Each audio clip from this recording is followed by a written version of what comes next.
Now, one of my favorite dishes is arguably pasta, and specifically gnocchi. So in today's episode, I'm going to be showing you a quick, easy, and affordable way that you can transform a gnocchi into what is considered a 5-star meal. So let's get to cooking.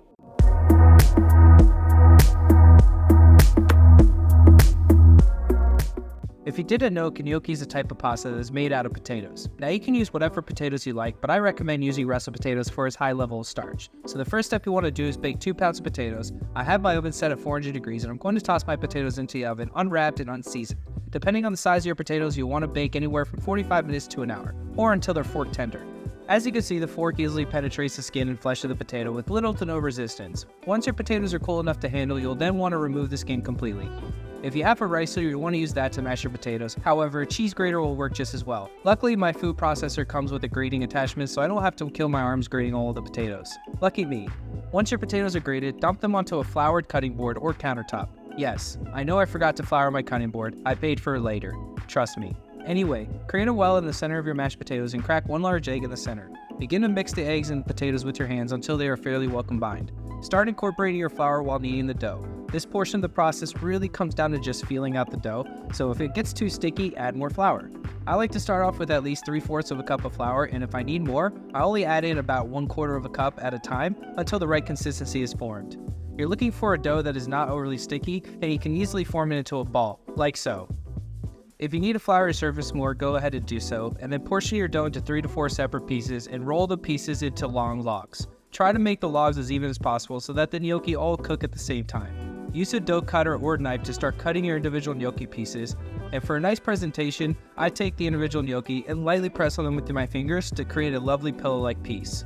Next, bring a large pot of water to a boil and season generously with salt.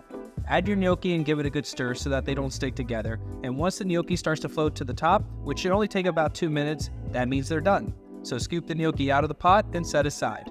Meanwhile, preheat a pan to medium-high heat and then add in about 3 tablespoons of salted butter. Once the butter starts to lightly brown, then it's time to add in your gnocchi.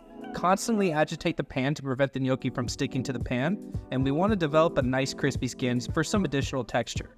Season with salt to taste, and after about 5 or so minutes, your gnocchi should be nice and crispy and ready for serving. Now, for the presentation, I like to stack my gnocchi and then drizzle it with more of that delicious brown butter, or liquid gold as I've heard some say. This next garnish is completely optional, but I do love egg yolks, so I just had to throw that in there. And of course, you can't go wrong with some Parmesan cheese and a little freshly cracked black pepper. And that's really it. Sometimes less is more. And if you ask me, this is a dish to die for. Enough talking, let's eat.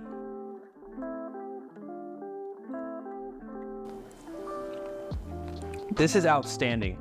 You get the richness from the egg, the saltiness from the Parmesan cheese, and that wonderful crust on the outside of the gnocchi from when we seared it. Fantastic. And if you're a carb lover, but more importantly, a pasta lover like I am, then you have to see how I make a pasta carbonara dish. So make sure you hit that link right below. And as always, stay hungry, my friends.